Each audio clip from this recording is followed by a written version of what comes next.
아침 말씀. 오늘 본문 말씀은 사무엘하 18장 16절에서 23절입니다.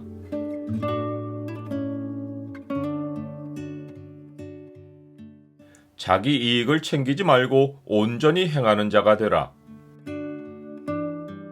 오늘 본문을 죄의 창으로 보면 주의 백성의 다툼에는 승자도 패자도 없다는 표시가 무엇인지가 보입니다. 죄의 창을 보여준 구절은 18장 16절입니다. 요압이 나팔을 불어 백성들에게 그치게 하니 그들이 이스라엘을 추격하지 아니하고 돌아오니라. 요압은 다윗 왕의 명령을 거역하고 압살롬을 죽이고는 나팔을 불어 백성들에게 싸움을 그치게 합니다. 이에 다윗의 백성이 이스라엘을 추격하지 않고 돌아옵니다. 결과적으로 요압은 다윗의 명령보다 아이도벨의 계략을 따라 움직인 것입니다.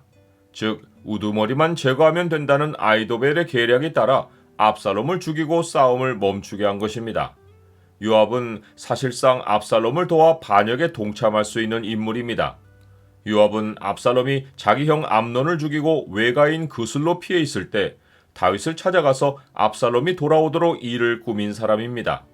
분명 요압은 압살롬이 다윗의 후계자로 권세를 얻을 때 1등 공신의 대우를 받을 것을 계산한 것입니다. 하지만 다윗이 압살롬을 멀리하고 만나주지를 않자 섣불리 압살롬 편을 들었다가 다윗 왕의 눈밖에 날 수 있다고 생각하고는 압살롬을 멀리했습니다. 이 일로 인해 압살롬이 요압의 밭에 불을 지르는 사건이 벌어졌고 요압과 압살롬의 관계는 깨져버렸습니다. 권력의 판도를 예리하게 읽는 요압은 압살롬이 반역을 일으켰을 때 그를 반드시 제거해야만 다윗 이후의 정권에서 자기 자리가 확보된다고 생각했을 것입니다. 이러한 그의 이기적인 계산이 압살롬을 살리라는 다윗 왕의 명령을 어기고 창을 셋이나 가지고 가서 압살롬의 심장을 찔러 죽이게 한 것입니다. 이제 요압의 고민은 압살롬의 죽음을 어떻게 처리하느냐입니다. 일단 그는 압살롬을 옮겨다가 숲풀 가운데 큰 구멍에 그를 던지고 그 위에 매우 큰 돌무더기를 쌓습니다. 당시에 이런 방식으로 시체를 처리하는 것은 패배한 원수나 범죄자에게나 하는 것입니다.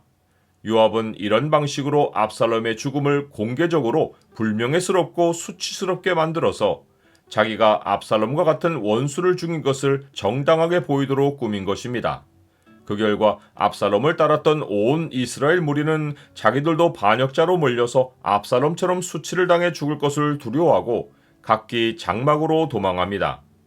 압살롬은 자기가 이렇게 모멸을 안고 죽을 줄은 모르고 생전에 자기를 위하여 한 비석을 마련하여 세웠습니다. 그런데 그 이유가 아이러니합니다. 그는 내 이름을 전할 아들이 내게 없다고 말하고는 이 비석을 세운 것입니다. 그에게는 본래 세 아들이 있었는데 어려서 죽은 것입니다. 그렇다면 비석을 세워도 아들들을 기념하기 위해서 그리해야 하는데 그는 자기 이름을 기념하고 그 비석에 자기 이름을 붙여 왕의 골짜기에 세웠습니다. 이것은 그가 이제는 나밖에 없다는 생각을 하고 내가 왕이 되어 내 이름을 떨치겠다는 야망을 표출한 것입니다. 그러나 그 바람과는 정반대로 불명예스럽게 돌무더기에 묻힌 시체가 되고 만 것입니다.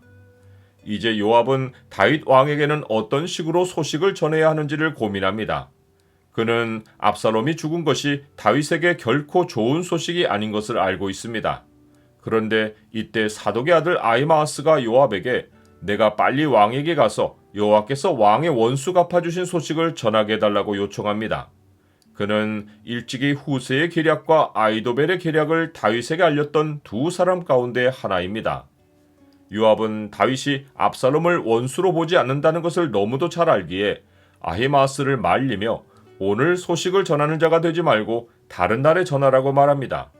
대신에 요압은 구스 사람을 보내며 내가 가서 본 곳을 왕께 아뢰라고 말합니다.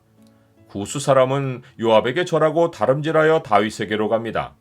요압이 이스라엘 사람이 아니라 구스인을 택한 것은 어떤 민족 감정도 섞이지 않고 오직 객관적인 사실만을 다윗에게 전달하려 했기 때문입니다. 자칫 감정 섞인 말을 전했다가는 다윗이 어떤 격한 반응으로 나올지를 염려한 것입니다. 나는 사람이 정직한 행위를 하지 않을 때 생각이 복잡해진다는 사실을 압니까? 사독의 아들 아히마아스는 다시 요압에게 가서 아무쪼록 내가 또한 구수 사람의 뒤를 따라가게 해달라고 말합니다.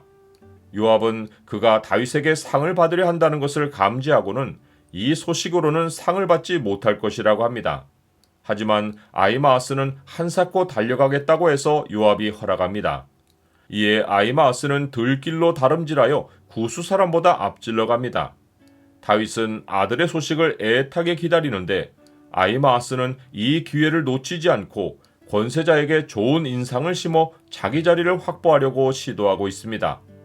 그러하니 충성과 아부를 가리기가 힘들고 어느 시대이건 충성된 사람을 찾기가 너무도 어려운 것이 현실입니다. 많은 사람이 각기 자기의 인자함을 자랑하나니 충성된 자를 누가 만날 수 있으랴.